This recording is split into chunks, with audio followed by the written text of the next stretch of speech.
I'm Doug Bopst, personal trainer, best-selling author, and entrepreneur, and I'm on a mission to help others become the best version of themselves.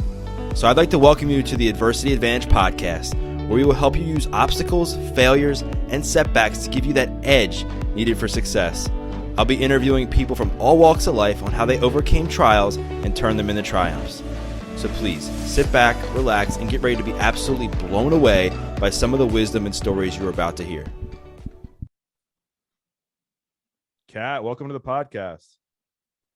Thanks for having me. I'm so excited. I know, I feel like we already know each other. We had some good chats before we recorded, and I'm pumped to talk to you. I know, I'm excited. Let's see what you got. Let's see how good of an interviewer you are. All right. Well, I think like every person's favorite question is like how you doing? Like, how are you? Like, really, like throughout the last, I don't know, year and a half, there's been a lot of life changes, a lot of good, a lot of bad, you know, some learning stuff, some amazing things that have happened in your life, from everything that you've accomplished through TikTok and social media and your personal brand to having the baby, and then your obviously stuff that's happened in your personal life. So like, how are you managing it all?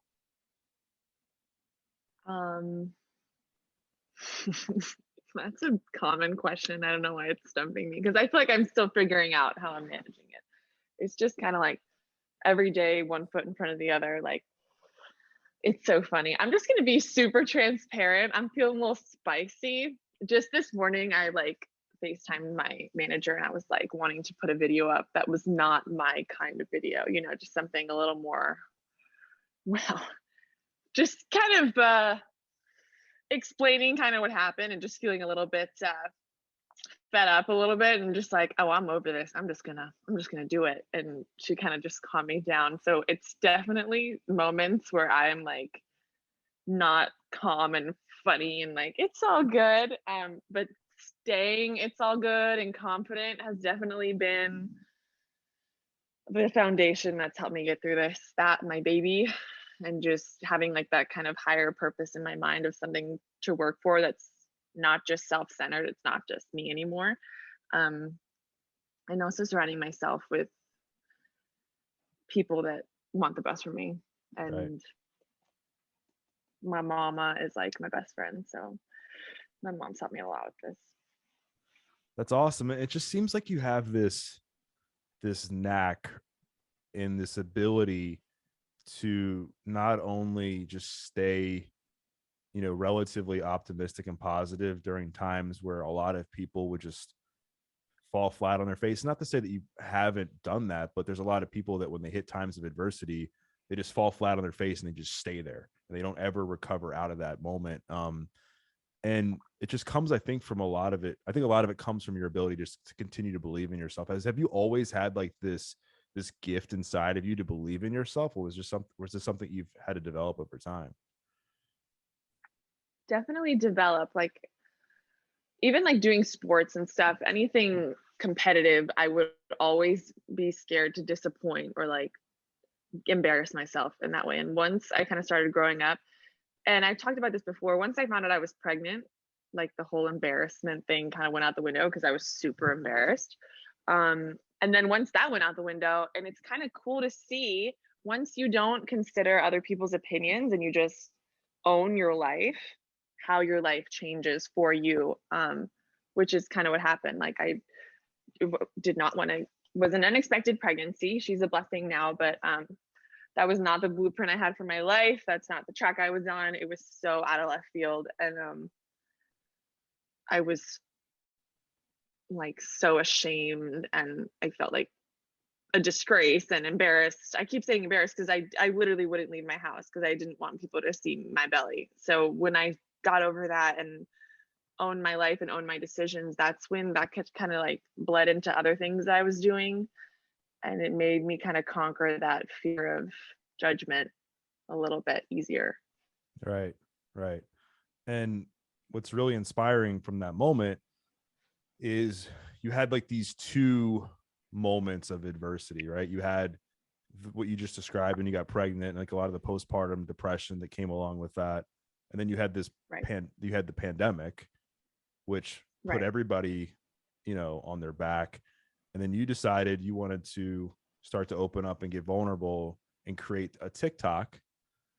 And like, so what was going through your mind? Did you just know that like you just were so, because you seem like you're a natural entertainer, right? Did you just know that like whatever you put out there was just going to hit because you had this ability to connect with people and entertain people? I want to say, yeah, I knew, but in the back of my mind, I'm always like, ooh, they're gonna judge me hard for this. Like even when I put my postpartum video up and I like talked about stuff like that, I was so nervous.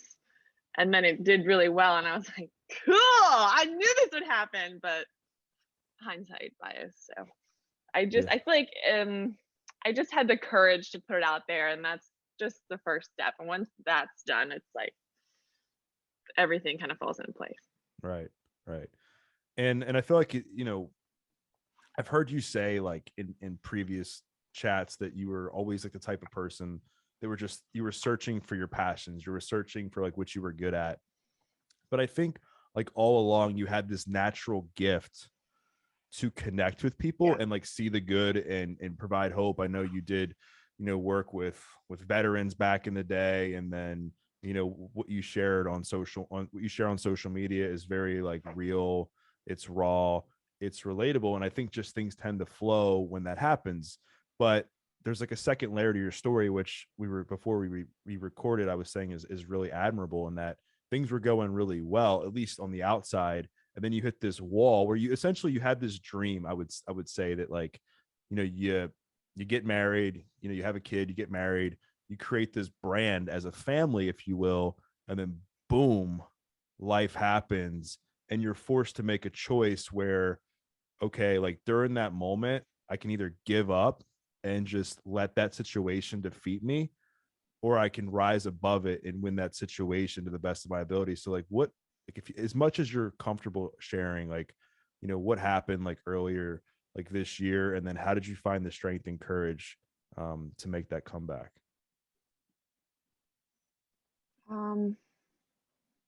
A lot of comments were like, wow, this came out of left field. Like I was taken off guard, and like so was I. So I understand that kind of,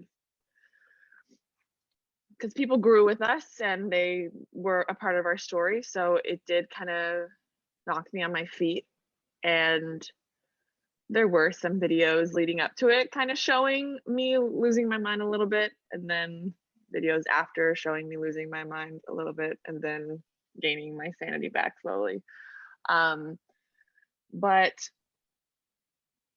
I just honestly, I know what that feeling of like that depression is like with after, like when PPD happened, it was like, and I like described it, and it was, once I said this, I'm like, that describes it perfectly. Like I didn't want to kill myself, but I didn't want to like live. Right. And so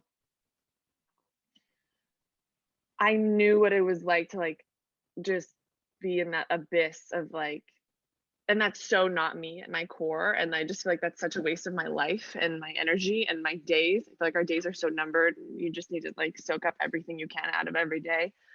So I feel like that gave me a little bit of an advantage because I knew what that felt like. And I was like, I am not, because people are like, you know, just take a day in bed. And like, I'm like, I can't, like, I just can't, because I have a baby, and B, like when I'm not moving and in that state of like, I just start to feel bad for myself, and then, you know, get in your head. But I just started doing all the self-help things you could possibly think of. It's like I was preparing my whole life for that moment.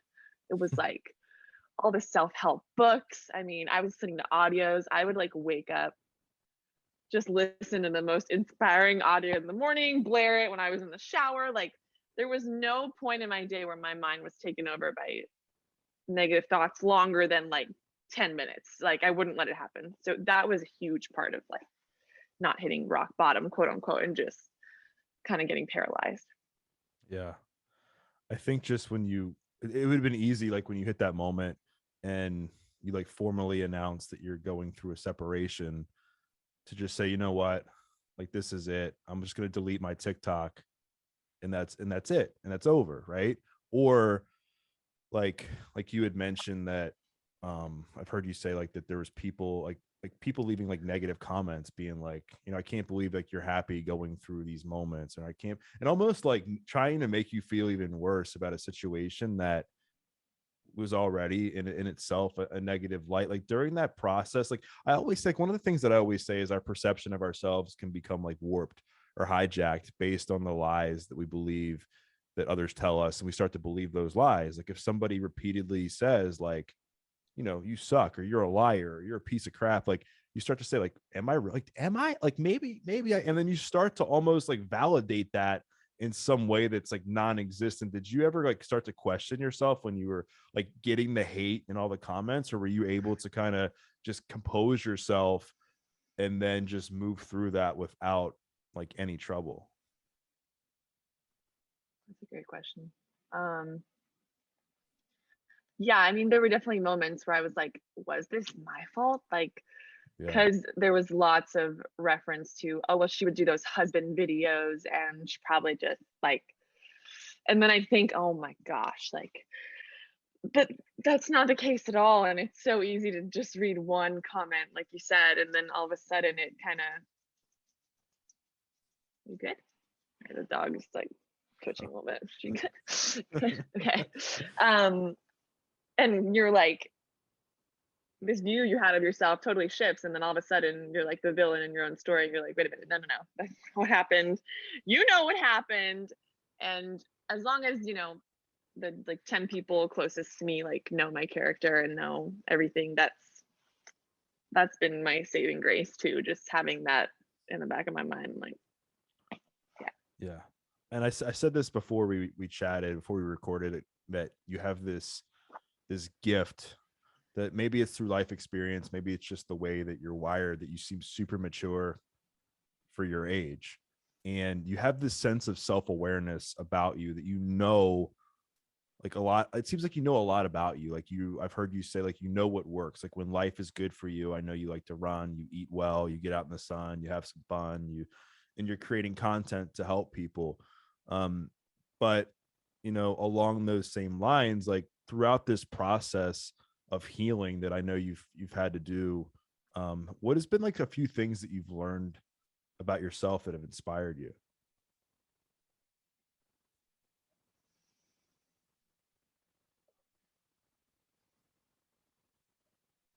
there are a few things I've learned about myself that inspired me. um Probably the main thing is I just haven't given up. Mm. And like I have wanted to a lot, like just put the flag up, I'm done, I can't. um I really haven't given up, and I really I can say that I'm really proud of myself for just the woman I've become in this process. I'm proud of the decisions I've made. I'm proud of how I've decided to handle certain situations with my baby, with myself. Yeah. And I think at the end of the day, like that's like the theme, right? Is that no matter what's happened in your life, you've continued to just reinvent yourself. And I know that, like, you know, one of the things that you do for your audience is you provide them with like hope and positivity and optimism. Like, was there ever times where like, or is there ever days now where you're like going back and rewatching your own videos? Like, where do you get some of your inspiration from, like to light you up? I don't really go and watch my own videos. I guess I get my inspiration from, honestly, I feel like I'm a freaking machine, and every human being is a machine. So if you're like programming something in a computer, and you're going to want to let it know like what it did right and what you want it to do again. So I try to think of things that I've done right in my life and that I'm proud of and that I want to replicate in different ways. And it just keeps me in the mindset of like capability and like making me feel like I'm capable.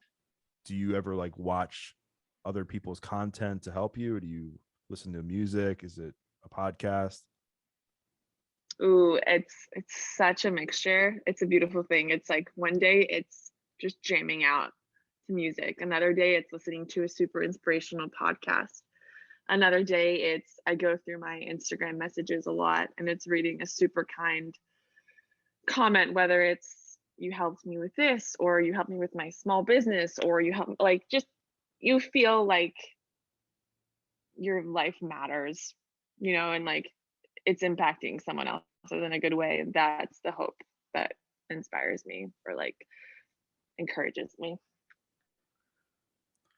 Yeah, I think there's something to be said for just knowing what works for you. And I think it comes back to like the self-awareness. Like it seems like you're super in many ways disciplined, where like, okay, like if I'm having a bad day, I got to do like this, that, and the other, versus like there's certain people that when they hit a rut, they just don't have this, like, I call it the when life works list. Like, that if life's a mess and you have like 3 to 5 things that you should be doing every day and you're not doing them, typically sometimes like that's why their life is bad, right?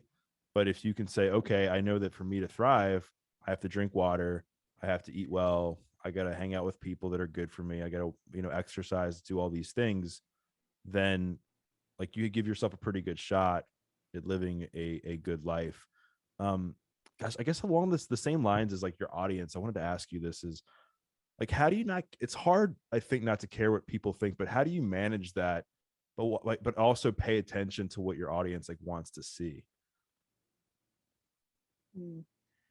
um I mean, sometimes it definitely does get to you. Like, yeah, I've bawled my eyes out over someone that obviously hit a nerve or an insecurity that was already there. So Right. I'm not completely unfazed, but you do kind of become a little bit numb, unfortunately. That's the only way I can describe it. Like, it stings a little less each time. And there's also the flip side of the coin, which is sometimes the positive comments don't mean as much as they used to before. So I think it's taking a step back and like looking at it from an outsider's point of view and just trying to see, like a computer, like, what can I use? What do I need to throw away? What can I use? And just kind of like sifting through all the information as unbiased as you can. Yeah, I think that's a good way to put it. For me, one of the things that I'm trying to get better at is engaging more with my audience. Like, so I get like people who comment on my stuff, and a lot of times I'm just like squirrel brain and just, don't even see it, or I'll forget about it. And that's like an easy, I guess, out for me not to see if somebody leaves a negative comment. I mean, I remember one time, like I'm classified as like a public figure on Instagram just because I didn't know what else to pick. And I had somebody like DM me and it was like public figure ? And I was like, ooh, that was good. I was like, that was good. Like, I'm not gonna like get upset over it, but I kind of giggled because I was like, I kind of can see what this person means, because it's like I mean, it's not like people know who I am all over the world like on a regular basis, but I think you have to have But you are a public figure because you have that opportunity and that privilege to reach lots of people. And with a podcast, like, that's a huge responsibility. Like, you can literally change someone's mindset on life, and you have all these different perspectives that you have access to, and that's such a gift. Like, even what we were talking about, the suicide rate going up for younger girls during COVID, it's like that's a huge impact. And that's a public figure, because you do affect the public.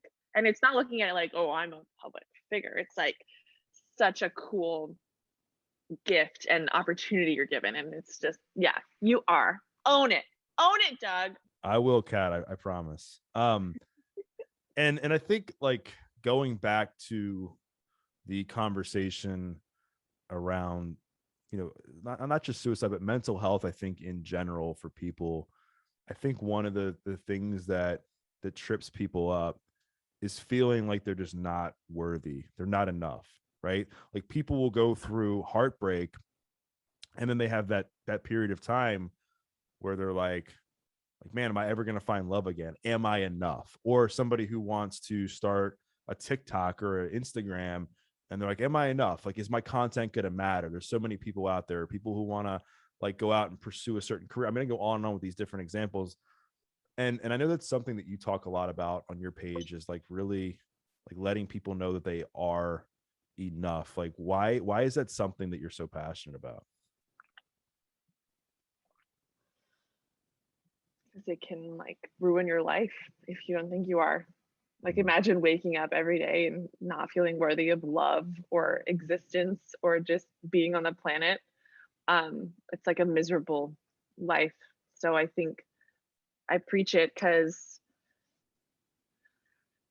it just sucks feeling that way. And I never want anyone to feel that way, even like my worst enemy. I don't even have an enemy, but if I did, I wouldn't want them to feel that way. And so I also think it's what makes human beings like thrive.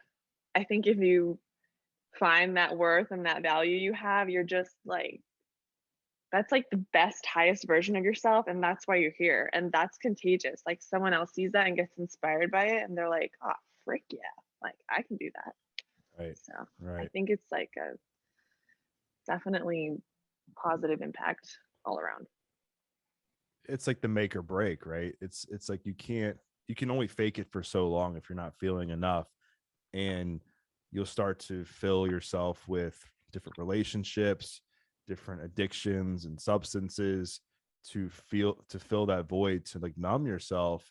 But eventually like that gets old really quick, and then you're really forced to deal with these demons inside of you that have either been created through circumstance or through just doing it to yourself. And it's a lot harder to get through that after you've like faked it for such a long time, because now you have other things you got to work through. Maybe it's different addictions and stuff like that. So what advice do you have for somebody who's listening to this, who's like just not feeling enough? Like they're scrolling through social media and they're like, man, like I just don't add up, I don't stack up, like I suck, like my life is just falling apart. Like what advice would you have?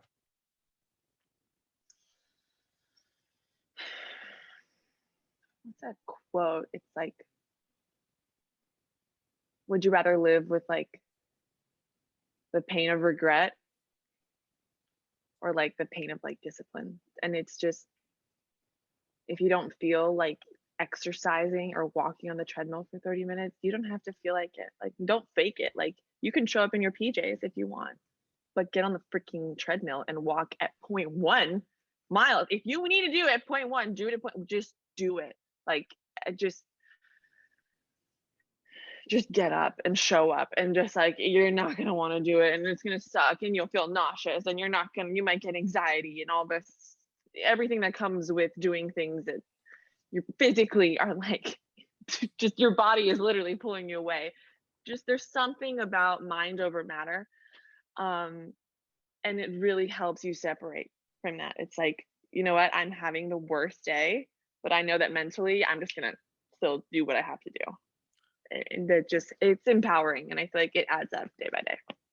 That's Yes, what I saw you were doing that this morning. I saw like you made a post in your stories, I think, that like on the day it was like you either didn't feel like running or the days you don't want to do it. Like I think that's like the most important time to really lean into the discomfort and just do it, because you work the muscle. Like I think we have like physical muscles obviously, but we have these non-physical muscles that have to be worked like every day too. Faith mm-hmm. muscle, resilience muscle, Mm-hmm. perseverance muscle, discipline muscle, like kindness muscle, gratitude muscle, and on and on. And the more we work on, the more consistent we are, the bigger that they get. So like I know running has been super instrumental for you. Like, and running was like one of the things that saved my life, because I think when we have, and I'm going to go on like a little bit of a not tangent, but I think this is important. When we have like loads of pain inside of us, it's so important to transform that pain into something positive, or we'll transfer it onto other things in our life. And I think there's something to be said about running where you can kind of get out of yourself and connect, that you can start to think about all the crap in your life, and you're channeling it into something positive, because it's almost like powering this engine inside of you to keep going. And that's what it was like for me. Like when I was in jail and when I got out of jail, like running was a huge catalyst for the change. So I guess along those same lines, like how has running like had a similar impact for you? Because I know it has. It's so funny you said that, because when I ran today, I was so mad. Like someone was just there, like, purse stuff, but I was like pissed, and I'm like, I am just gonna freaking run. And I was like going so hard, and it felt so good at the end of the day, like to just be like, well, thank you for this, because I just did a PR and that feels really good. But I think what you said is so beautiful, turning that pain into something, which is so good to do when like life, you just feel like life is just coming at you and you're like, oh my God, this is overwhelming. I'm like, there's a lesson in everything. There's a lesson in every freaking thing. Like even when my marriage ended, I know that, yeah, I posted about it, but people were a little behind. Like it had ended, but when I had finally announced it, they're on the TikTok timeline, basically. It had ended prior. So I want to say this right.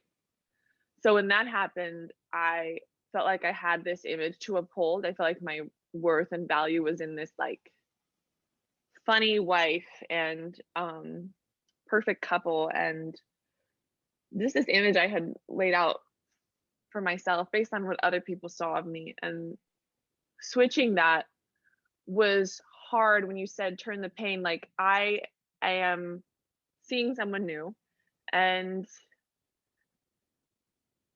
when you said like these things kind of resurface, and it's like all these insecurities that brought for me, like not feeling worthy or beautiful or tolerable, like just all those things. It's like hard to talk about.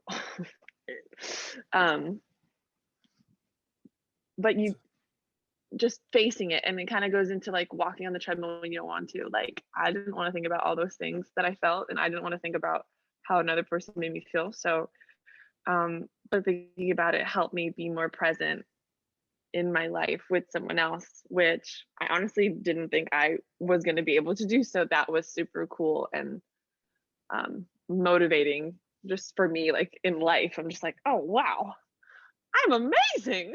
I can do anything. So I hope that came out somewhat. So let's double Okay. click into that. So you said something that I think was important, in that you go through this major life transition that literally in some cases people would never put themselves out there and try again, right? Because they just they do get so caught up in the hurt or whatever it was that they experienced, and they focus on that's their idea of how things are going to be the rest of their lives, right? Instead of like getting out of it, like, and it takes time to like emotionally get out of the weeds of that and just saying, okay, like this situation happened and it was gnarly, it was freaking terrible, and I never wish it upon anybody. And I know that I've gained so much strength, courage, and faith through the process that I know that things are going to get better over time.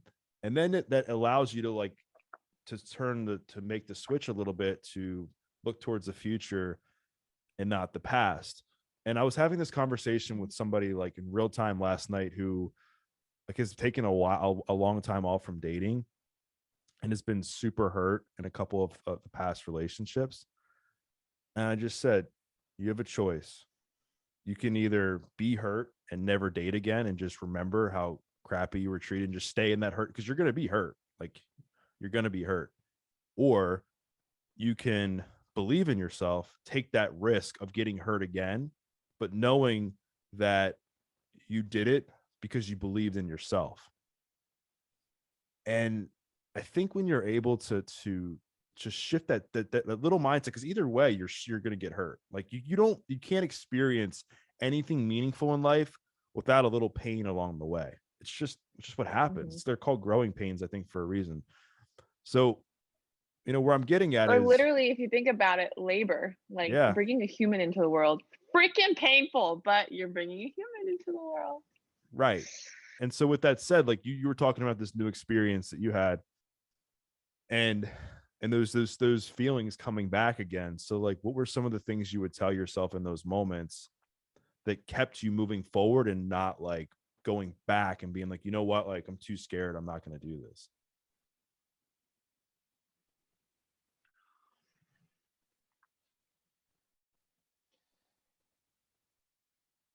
It thought, honestly, it wasn't fair to me Mm, if I didn't do that. right. Like, that's not fair to me.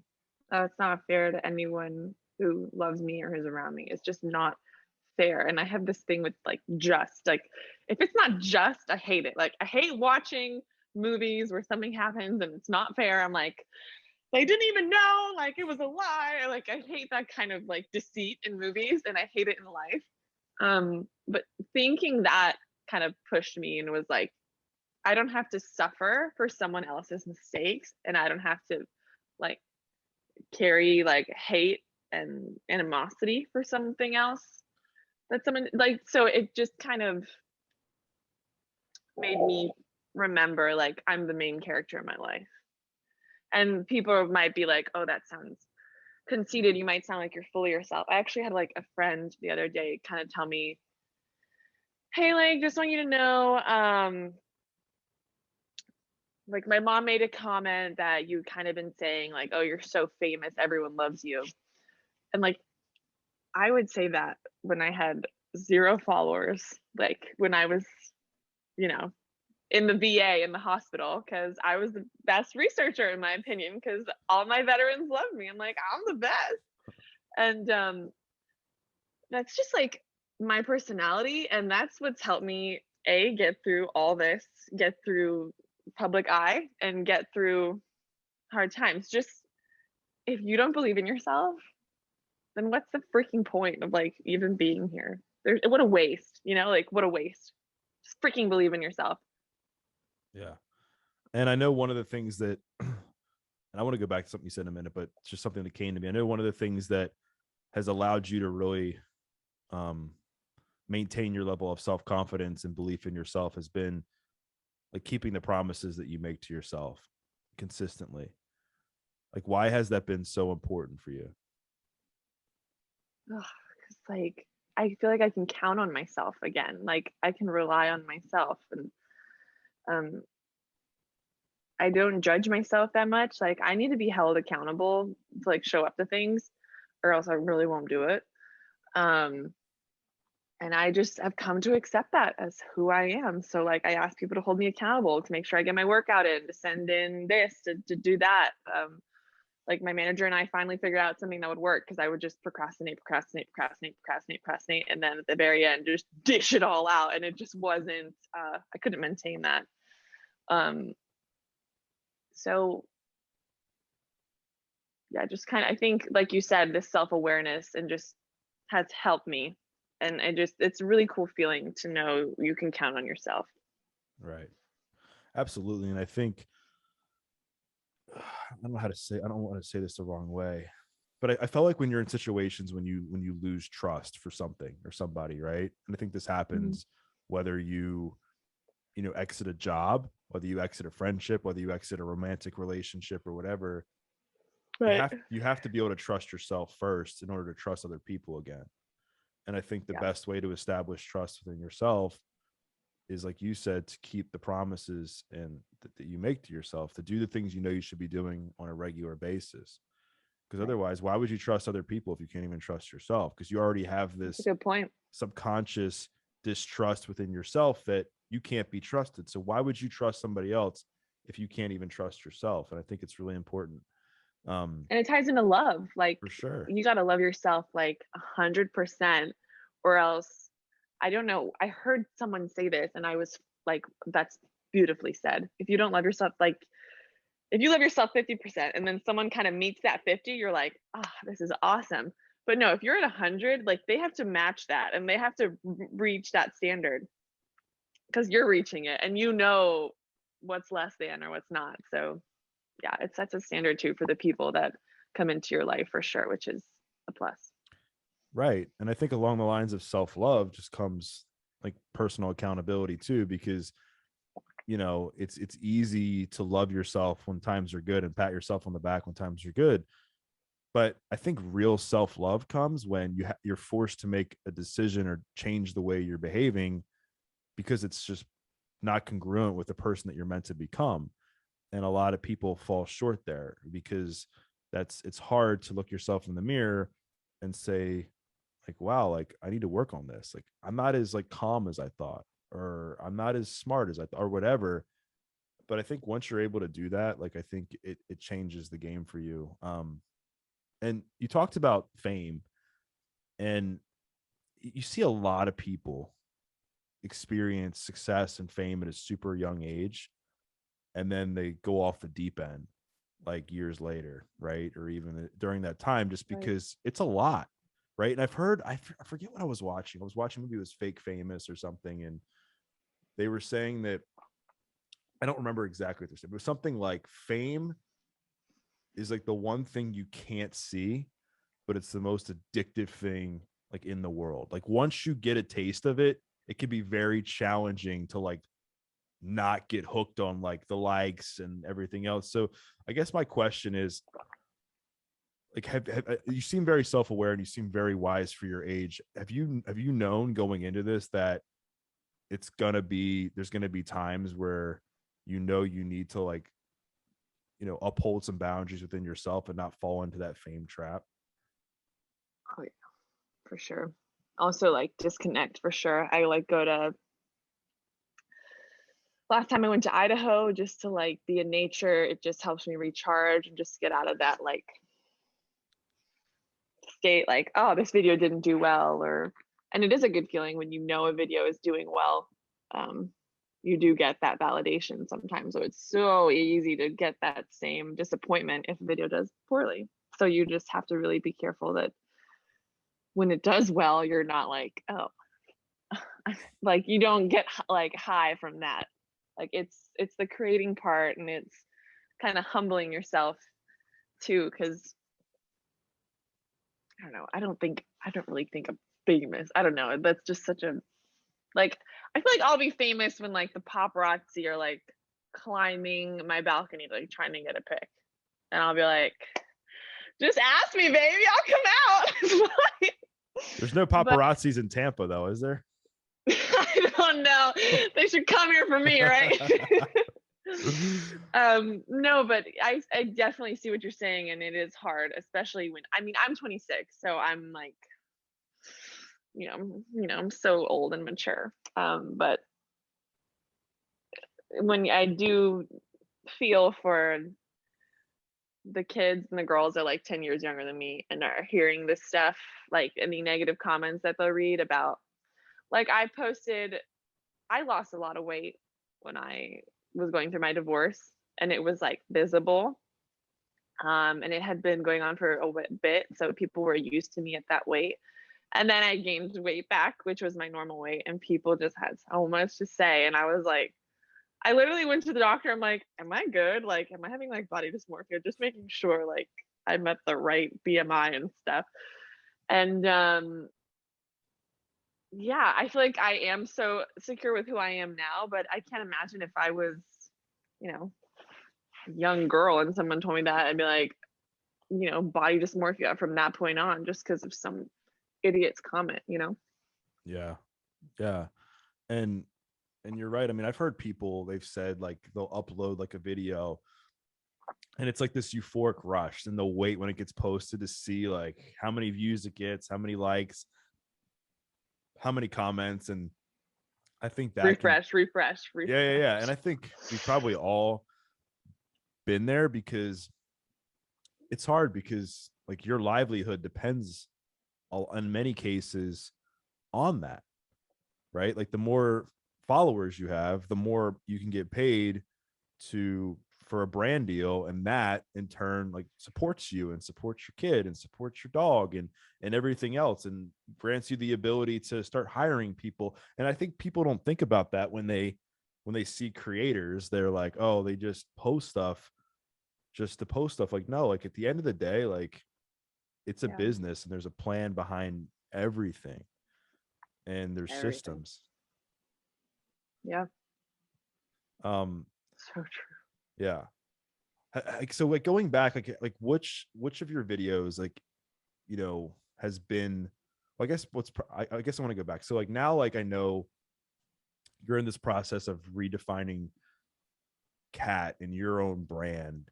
Like, what have you thought any more about, like going forward? I know your mission has been like to really inspire hope and positivity in people, but have you thought any more in depth about, like, is that just the mission, or have you figured out, like, I want to market towards like younger girls, or have you figured any of your audience out yet with that? Like I do get relatively younger girls kind of asking me for a lot of advice, and half the time I'm like, I don't know. That's a lot. I don't know. Yeah. So I do want to be that like kind of guiding light, and sometimes when it gets overwhelming, I do try to think of leading by example, like how we started this podcast. And I told you I wanted to post like that video, and it was not a good video. It was like passive aggressive and insinuating things. Okay, I wanted to set a good example, like, and so they go low, you go high. That kind of helps me, like, oh, just get a little higher. But I feel like I'm still figuring it out. Like I feel like that's how it's been my whole life.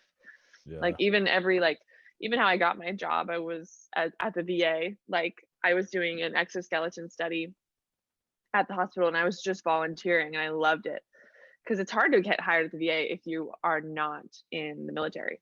So it's just like showing up and like being like talking with people and being there and being like giving your time, which is the most valuable thing you can give. And then when I got into the position at the VA, and then I was helping these veterans, it was like I was just trying, like everywhere I go, I just try to do my best, like wherever I am. So that's helped me a lot in my life. So like it just seems to me too, like I know I've said, like I kind of like already kind of know you a little bit, but um that you have this ability to deeply care for other people, this sense of empathy. I can tell just by some of the content you create. I can tell just, how you carry on a conversation. I can tell from like your work with the VA that you just have this passion inside of you to help other people. Has that always been there? Even like, was that where you when you were a kid, did you always like to help people and make people's days better, or did that really develop over time, like through working at the hospital and then now on TikTok? That's a good question. I don't know. I feel like, yeah, ever since, maybe not help, but I'd always want to like impress. Right. So like if my neighbor needed help in the yard, I'd want to like do the best job and be like, look what I did. Like I am the best gardener that I never knew I could be. So I guess trying to impress, and then as you got older, it was more fulfilling, like as an individual and like a Yeah. person.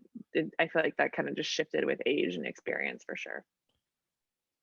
Yeah. And like, what's interesting is I believe that your previous experience at the VA like prepared you for connecting with your audience, because you were able to connect with people that were, like, needed some help, right?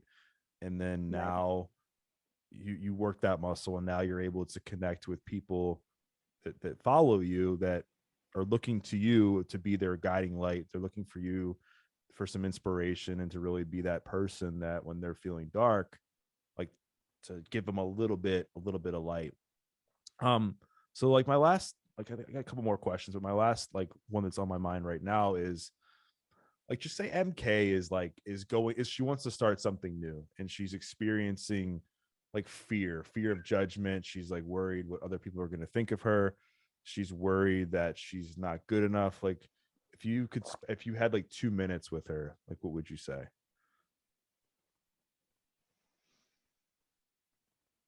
Okay, I guess the conversation would go like, why do you want to do this? You're saying that she would say, I'm just scared of what people will think. Um, okay. So what happens if you don't do it? People I will don't know. think on that too. Like people will think, like, I would tell her that they judge no matter what. No matter what.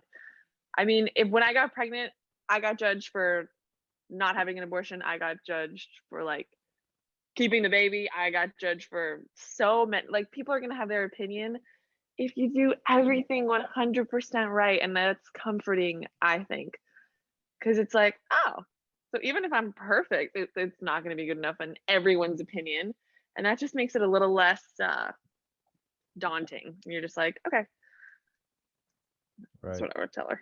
I'm like, screw them, you do you, girl. And I think acceptance is so important. And I remember when I first started to share my story, like it was hard for me to open up about being like a former convicted felon. And one of the things that I had to force myself to remember is that if I told somebody that I was a former convicted felon and they judged me, then they weren't meant to be in my life.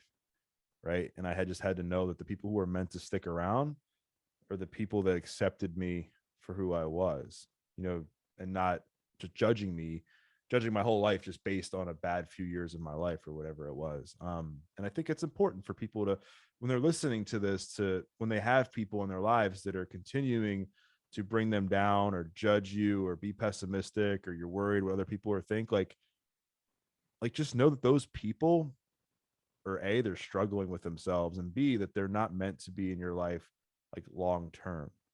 Right? Because the people that are meant to be in your life long term, in my opinion, are the people that love, support, and challenge you unconditionally in the best way possible to elevate you to become your best self. And so with that said, for you, I know like one of the things that you're striving for to become your best self is you want to, go on SNL, Saturday Night Live. So like what's the meaning behind that? And do you have an idea on like a skit you would do or what you would say if you got the opportunity? Just talking about it gets me all excited. I guess the thing behind that is SNL, just like I'm sure it has for a lot of people, just laughter has been so healing for me all the time, and trying to give that back. I mean, I'm most known for my videos on comedy. I just love making people laugh. Like, I don't know, it's like that's more of a high to me than like likes on a video. I don't know. Like if I'm having a conversation with someone and they laugh at something I said, I'm like, oh my God. Yes. Like I just love giving that to people. So I don't know. I've always just, that sounded like such a far-fetched dream. I'm like, you know what? I'm going to put it out there because my whole life was pretty far-fetched past couple of years. So might as well. You got nothing to lose. Yeah, that would be cool. I don't even know what skit I would do. I have so many in mind. They would, oh my gosh, I would just, it'd be so amazing. It's going to be amazing when it happens. It's going to be wild. When I first saw it, I thought you were really on SNL, and I was like, oh, this is awesome. This is super impressive. And I was like trying to find it. No. I should probably elaborate, like, not yet. No, I like Speaking it it because into existence. you're manifesting it, right? You're like assuming it's already there. Yeah. So that helps me have like something. I just, as long as you have something to work towards, like, I feel like the crazier the better. It's like, okay, sky's the limit. Let's go. Yeah, sky is the limit, right? And amen to that. So my last question, I guess, is, so I'm sure like, now and over the past few months, you've dealt with a lot of like uncertainty as far as like, well, what's your life going to look like a few years from now? Like, am I ever going to, find love again? Am I ever going to this? Like, how's MK? Like all these things that I'm sure go through your mind or anyone's mind really when they go through life. Like other than like fitness and running, like what are some other things that you do to help yourself handle uncertainty and discomfort? Reading like an actual book. Um, it does sound superficial, but you know what? It doesn't sound superficial. Like I get ready in the morning and I like want to feel good with how I look. Even if that's in a baggy t-shirt and sweatpants, then I'm gonna freaking rock it. And that's what I want to wear. But just it helps me like get out of, because when you were like a mom, it's so easy to just, oh, I can't brush my teeth, I gotta feed the baby, or I gotta change her diaper, I don't have time to shower. Just like making it a priority and just like, you gotta get ready, Kat. You Yeah. can't not shower. Like you gotta get in the shower and you gotta brush your hair. Like just self-maintaining is good. And I'm a girly girl, so I like feeling pretty, and just doing things like that helps me a lot. Going out with good girlfriends, just family time, just really making sure that I occupy my time with things that light me up. Yeah. Like honoring your time and honoring yourself and creating those boundaries, I think is everything in life. And I think it seems like you have a good head on your shoulders and you're doing a good job, like to curate that and just continue along all the path. Well, this has been awesome. I appreciate you opening up and getting vulnerable, Kat. This has been great. Yeah, this is great. You're good at what you do. You're really good. Oh, thanks. I appreciate that. I appreciate it. So are you. So I'm glad we can have two people that are in their zone of genius doing some good in the world to help people become better. So so where can people find out more about you if they want to follow you and watch your funny videos? I mean, I know you're on TikTok, you're on Instagram, anywhere else? I'm gonna be on YouTube. I just have to make it, make the channel. But yeah, it's gonna be Cat Stickler on all the TikToks, and then I think I'm gonna call my YouTube Life with Cat, because like Nice. it's just gonna be a very like, what do I do all day? Who am I? Let's find out. Come on. So we'll see about that, but maybe it'll be a third social. But yeah. And what does Kat the creator do all day? Like in the single mom life, right? It's like, Right. it's a like different people, little, it's a yeah. different world, right? Well, I will make sure to plug your social handles in the show notes. And for those listening, you're gonna definitely want to go follow Kat. She posts some really, really funny videos and just like real and raw videos, which I think you'll really connect with. And what I'd like you to do, like I try to mention with every episode, is to share a takeaway. Maybe it was something that Kat said about her story or rebuilding her life or what running does for her, or like stuff that she does to keep herself like in check or whatever it was. Make sure you tag her, tag myself. We'd love to hear your feedback. And we once again thank you for listening to this episode of The Adversity Advantage. I'm your host, Doug Bopst, and we'll see you next time.